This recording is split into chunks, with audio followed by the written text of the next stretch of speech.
I'm Ellen Stellian, the Midlife Empowerment Coach, and today I'm thrilled to introduce Sharon Roth. Sharon and I have known each other for a very long time from our corporate America days. That's true. And she and I are having lunch after this, so we thought, let's do it in person.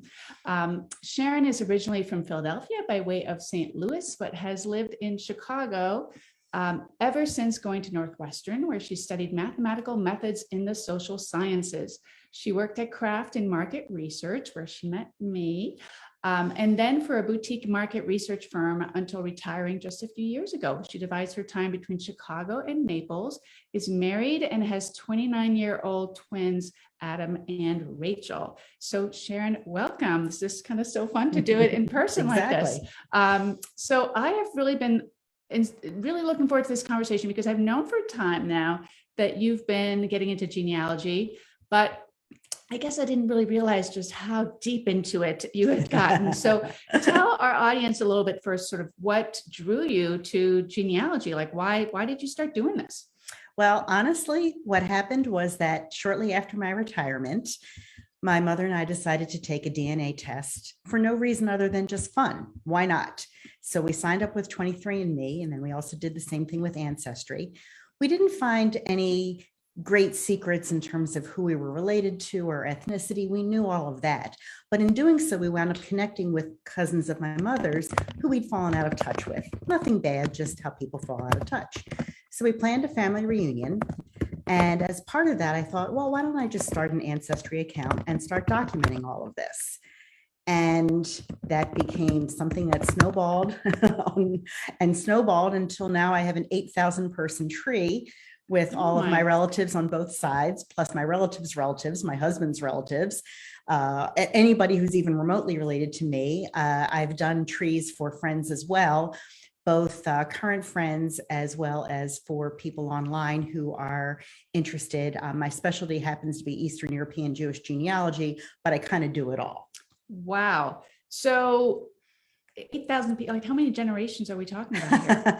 Well, the thing to remember is I've taken my own tree back to 1500 in some areas and only the mid 1850s in other areas, because one of the things about genealogy is that it's very dependent upon where you're researching. Obviously, for a lot of people who were Jewish, things sort of stop at the Holocaust, and it's very difficult to work backwards from there. Luckily, that didn't affect my family specifically, but I have worked on families where everything stopped at the Holocaust and you had to begin to piece back where nothing was known about any of their forebears. But what it also does is that it teaches you about the history of the world and the history of migration patterns. I've worked on people who came from Norway, who came from Sweden. You know, your family, has Greek, Greek and Danish.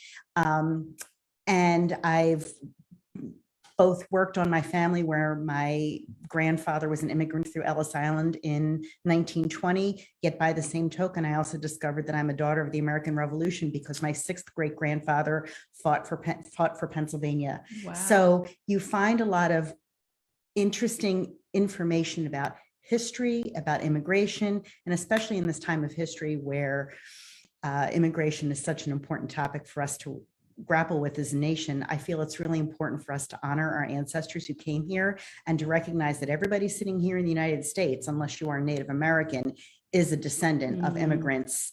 And the only distinction is whether it was your generation, your parents' generation, your grandparents, your great-grandparents, but it's all the same story. People came here for opportunities, and it's the wonderful part of America. Absolutely. And quick shout out to Tam, who has joined us live from Dallas. Hi, Tam. If you're live with us too, let us know in the comments. We love to welcome you. And Tam, if you've got any questions or comments, let us know. So this is something that you seem really passionate about, really interested in, and you obviously come from a background in research. So this is a very good fit for you, but can the average Jill do this? Why should somebody undertake this? Well, I think that's a great question. And I have kind of three-part answer to that. The first is for yourself. Like many people, I came from a small family. It was essentially my parents, my sister, one set of grandparents, and that was about it. And a couple relatives kind of skulking out there. In doing so, in doing this research for myself, I got a greater sense of where I come from, both from a biological standpoint, but also what's the history? What are all the people whose life stories came together to create me or my sister or my parents and so forth? That's number one. The second is for your family. Even though your kids won't care, my 29-year-old twins don't care, and your twins won't care at this point either. At one point in their life, they may care. And then you've created that legacy, that story for them, so they don't have to reinvent the wheel. And then the third thing I think is an important reason to do it is for your community. And you can define your community a bunch of different ways.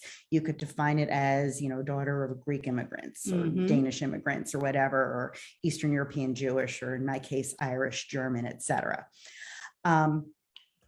But for example, for people who are, again, Eastern European Jewish, a lot of that history has been cut off.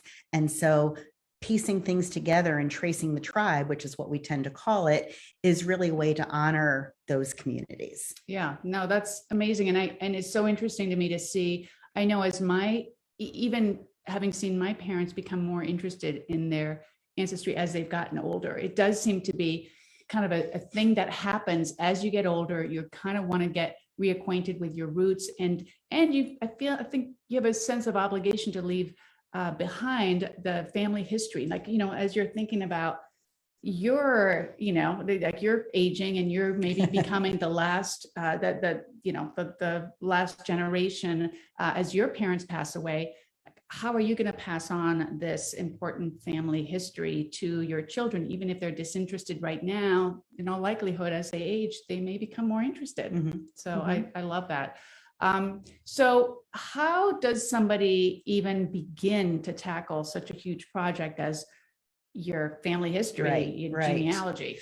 I would say the first, there's 4 building blocks. The first is start with what you know. And, most people will know the names of their parents, the names of their grandparents. They might know the names of their great grandparents and so forth.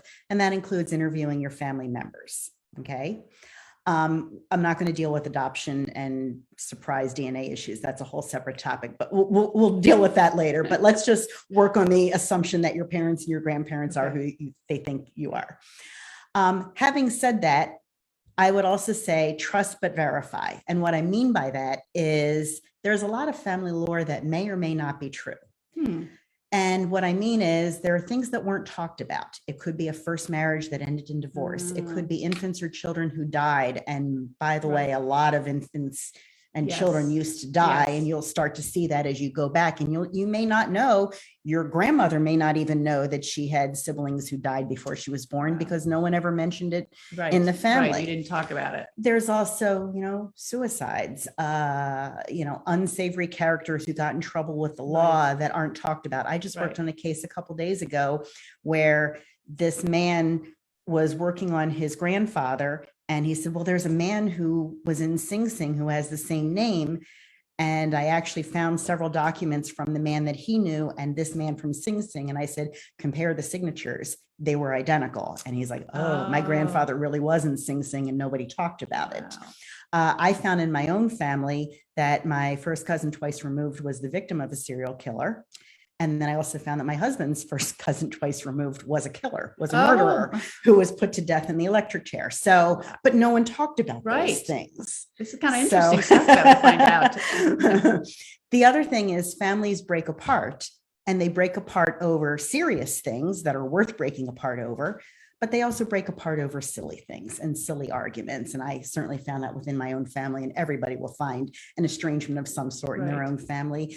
And a lot of times when you find the descendants of those people, they're not they don't care that my grandmother and their grandfather fought about furniture 100 years ago. Who cares? We're happy to meet one another and become friendly now and share stories. Wow.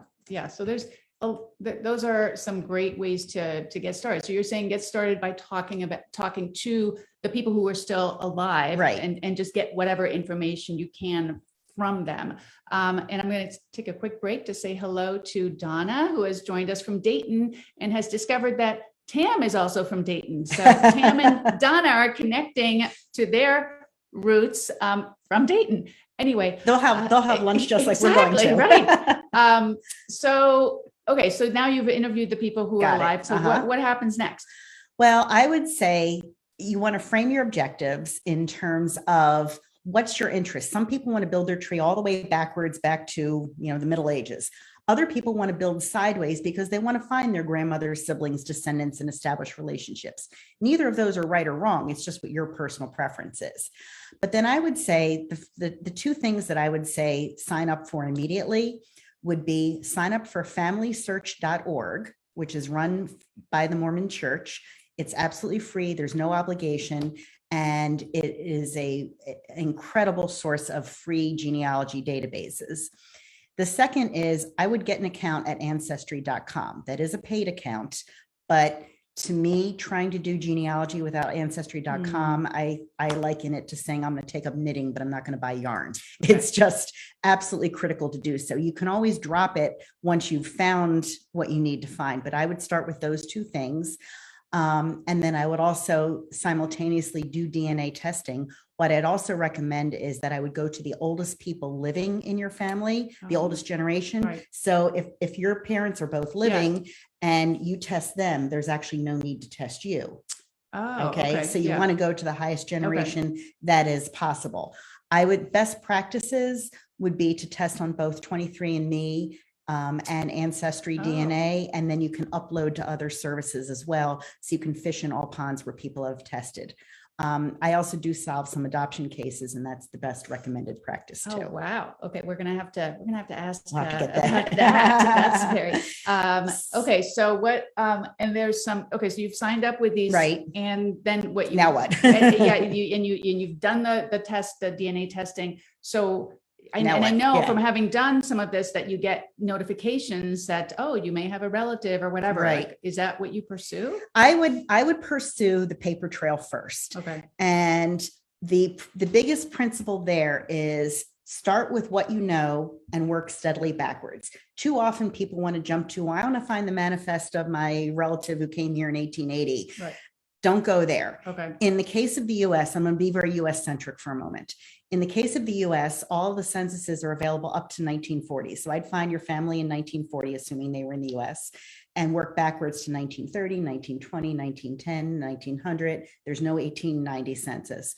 Keep going backwards. As you do so, you're going to find out things that you might not have known, because each census will give you, for example, the 1910 census gives you, for a woman, how many children has she given birth to and how many are living?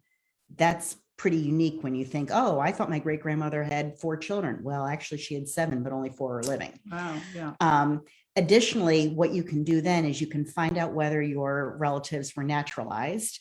If so, you can pursue their naturalization documents, which lead you to sort of the holy grail, which is the manifest. And the manifest is the ship record of when your ancestors came to the United States, assuming that they came by ship, which is the case for most people prior to the 1940s. Wow. Okay. So then, so it's really the paper trail that's most important. And are there any other core documents that we should be looking for? One core document, and again, I'm being American centric here, is the Social Security application. So people didn't really have a legal name the way that you and I think of our legal names up until the advent of Social Security, which was around 1935. So prior to that, especially if your ancestors came from, Eastern Europe or someplace where the names are not as familiar as names today, they may have gone by different variations of the name. They may have changed their name entirely, and you'll see that in the censuses. But around 1935 is when the names begin to kind of settle, because now you have a national database. Prior to that, you could call yourself Joe Schmo in one census, and you could call yourself Mickey Mouse in the next census. It didn't matter. No one was checking. So what you can do, and you can do this for anybody, not just your relations, is you can order a SS5, which is a Social Security application, and you can see in your ancestors' handwriting what they say is their hometown, where their parents were born, their parents' maiden names, and so on and so forth. That's really useful in helping people particularly jump overseas, because that's the most difficult part. US research is relatively easy. It's jumping overseas that becomes the difference, but you want to have all of your US ducks in a row before you then go overseas. Gotcha. Okay. Now what,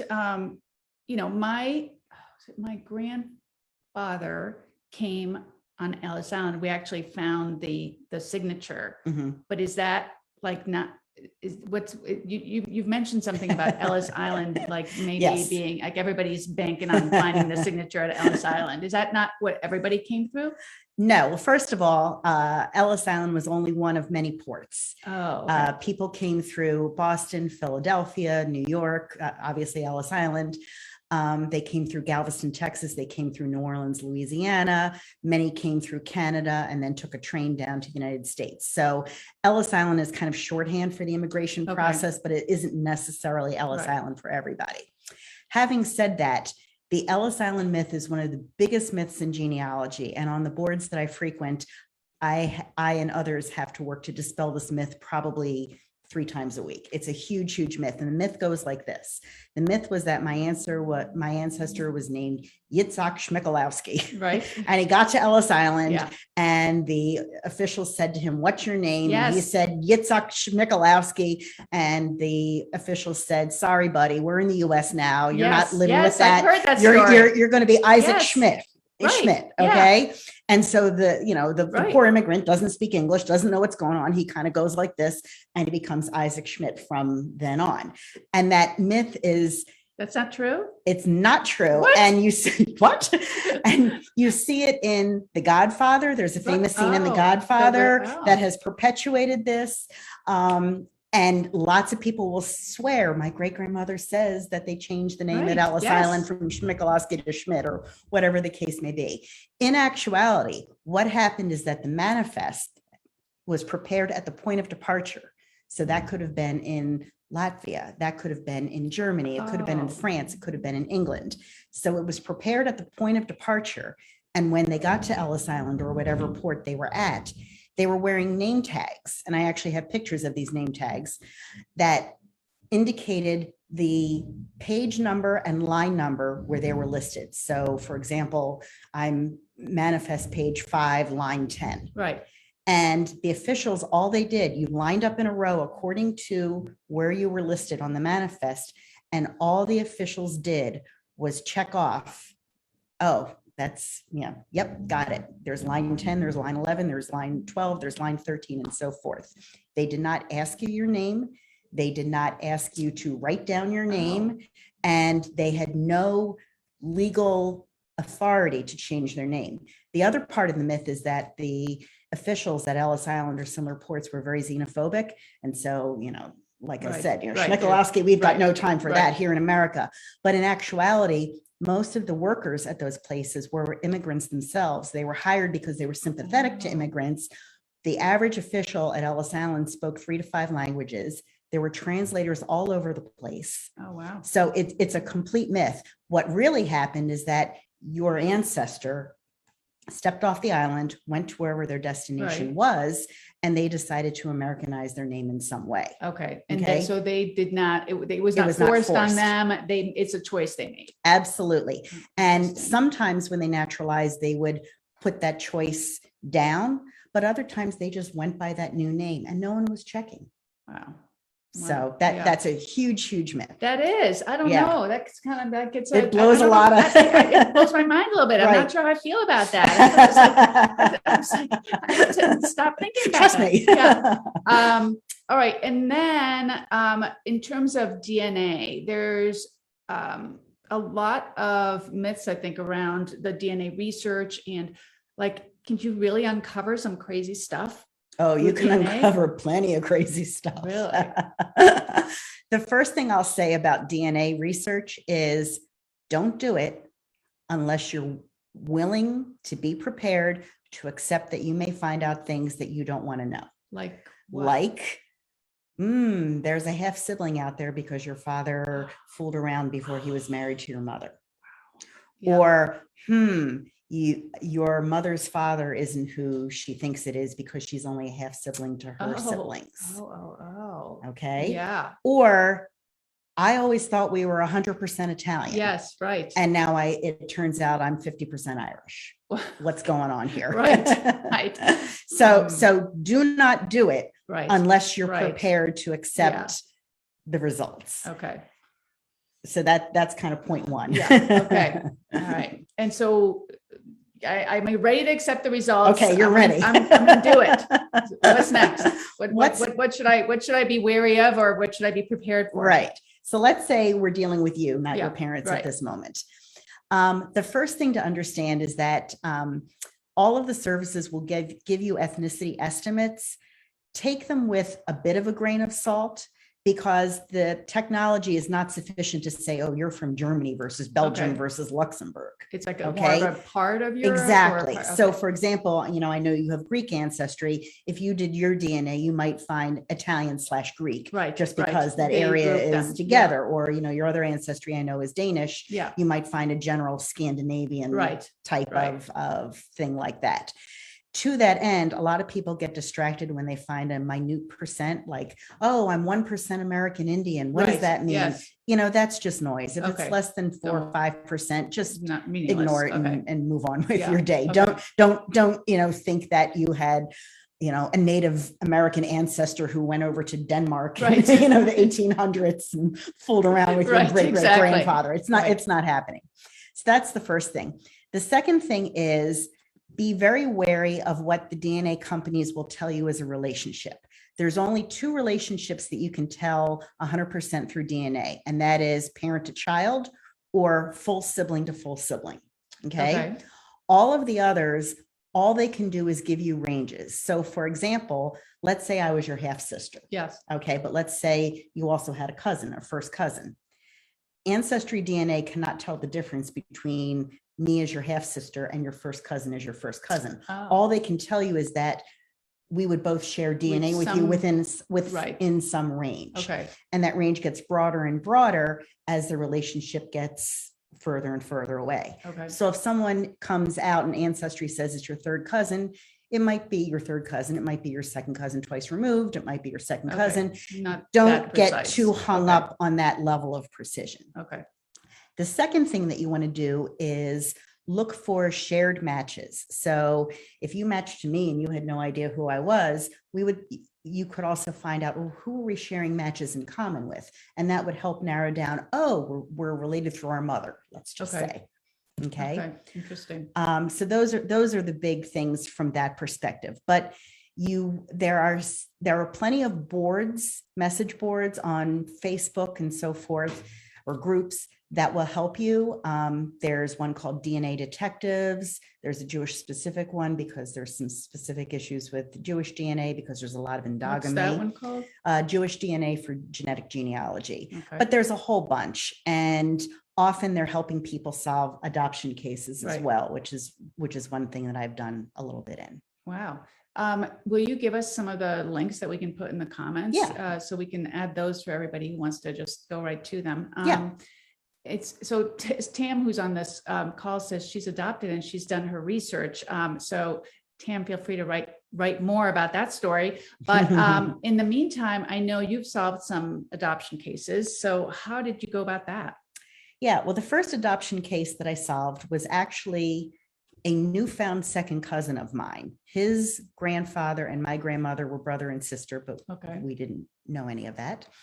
And his mother, so someone who was not related to me because I'm related through this man's father, his mother, who is deceased, had been adopted. She was born in Philadelphia in 1934, and he had always wanted to know who his mother's biological parents were. But obviously, by the time she died in 1991, that wasn't, the technology wasn't there. So what I did is I tested him on the same platforms that I had tested myself on. And I used myself as kind of I can't think of the right word, like a filter. If someone was related to both him and me, then it wasn't relevant because that was related on our common side. Gotcha. So I eliminated all of those people. And then I began looking at the people that were related to him and not to me. So what I ultimately wound up doing is I found other people who, as it turned out, were second cousins on his mother's side. What you do with the matches is that you then build their trees. Okay. So for example, I had someone who was matching, my cousin's name is Mark. I had someone who was matching Mark at a very strong level. I believed him to be a second cousin. That meant that one of Mark's mother's biological parents, I didn't know which one, was a sibling to one of this guy's grandparents. Okay. Okay. So I've got 4 grandparents on this guy, and I've got 2 potential grandparents of Mark, the birth mother and birth father. So I blew out this guy's tree. I found all 4 of his grandparents.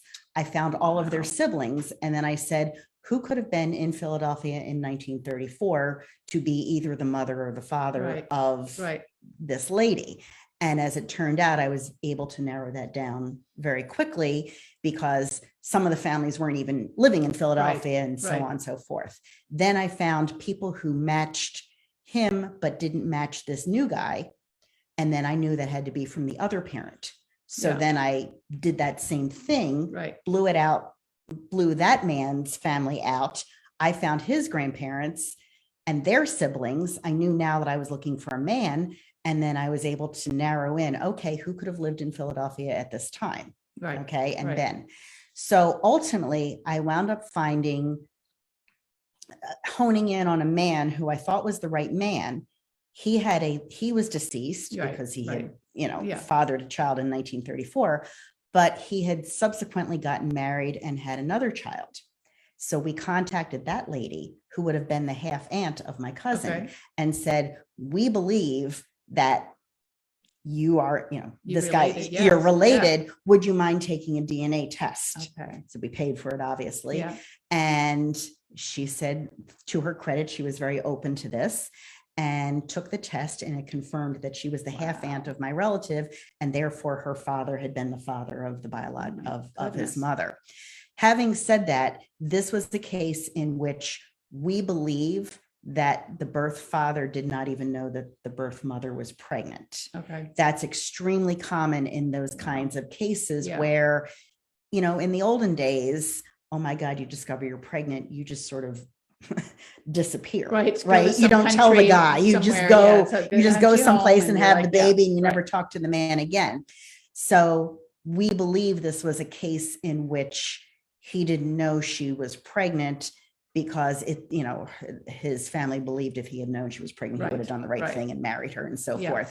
And most of the cases that I've solved have been cases where it was a couple who was kind of sowing wild oats before marriage. Now it's a lot more delicate when you find that someone was sowing wild oats while being married, and that requires a lot of sensitivity in how to approach it. But luckily I haven't had to deal with too many of those things. That's amazing. I mean, this is something that, are you doing just for fun, or like, where do you see this going for yourself? Because obviously you're developing a real, skill set. A huge skill set around this. And it sounds like you could help a lot of people. It's interesting that you say that, because some people have said, oh, you could turn pro and totally start a business out of this. And I could, and I have looked into getting certification. It's very difficult to get the certification. One of the things that you'd need to do in particular is you'd need to become very conversant in another language. And I know, kind of conversational French, but I'd have to learn another language to become certified. To become certified as what? A genealogist. Oh, yeah. There's no you could be a genealogy coach right now. There you go. I did take a course through Boston University, which puts you towards certification. But part of it is what I have been doing is I'm on a board called Tracing the Tribe, which specializes in Eastern European Jewish genealogy. And I spend time on there helping people who come with problems. I help them shape what their research question is, because a lot of people just start out with, help me find my grandma. I'm like, well, I need to know where your grandma lived.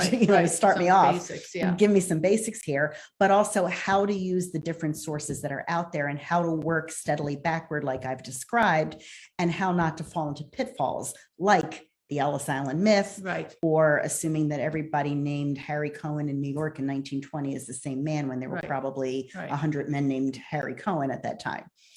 So I do a lot of volunteer work for Tracing the Tribe. I've also spoken at my synagogue, and I'll speak to groups who are interested. Yeah. But right now I like keeping it volunteer and helping people. And frankly, it becomes something when people hear about this, like, I always kind of wondered about my grandmother, and this way I can help them.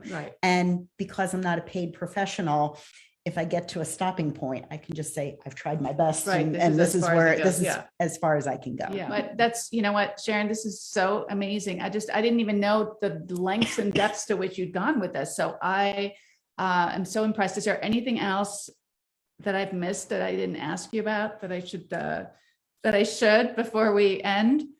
No, other than I would say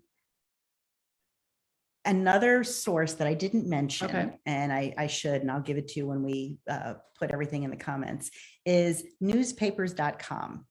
Oh, That's a source that is $12 a month, and it is the best $12 a month I spend. Okay. I mean, that's the cost of what, 3 lattes? right.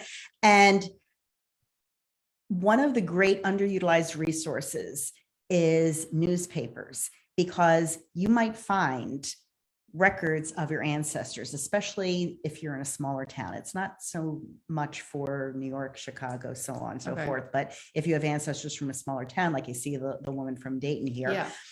you might find records of their weddings. You might find records of people's, even birthday parties. Okay. I have one case that I worked on where this woman had a picture of her grandmother from, 1910 or whatever. And her grandmother and her girlfriends, who were teenagers at the time, were wearing these kind of geisha girl costumes. And she always wondered what that was. And they thought maybe she was in a school play. Well, I actually found a newspaper article describing the fact that they had a slumber party and dressed up as geisha girls just for Oh fun. my goodness. And it provided all the context Right. and all the names of the other young ladies who were there. And it really just added a lot of color to her family story. So I would say newspapers are also another good source. Okay, that's great. Well, we've gotten a ton of information today, a ton of tips and resources from Sharon. We will be putting all those in the comments later today. And I want to thank everybody for joining us today. I especially want to give a big thank you to Sharon for joining us and sharing all of her tips and wisdom and skill set from her experience in all her research. So if you enjoy these videos, please tune in again. In the meantime, Sharon and I are going to go have lunch. So There you go. Hopefully all of you will be enjoying a wonderful rest of your day, and we will see you next time. Bye.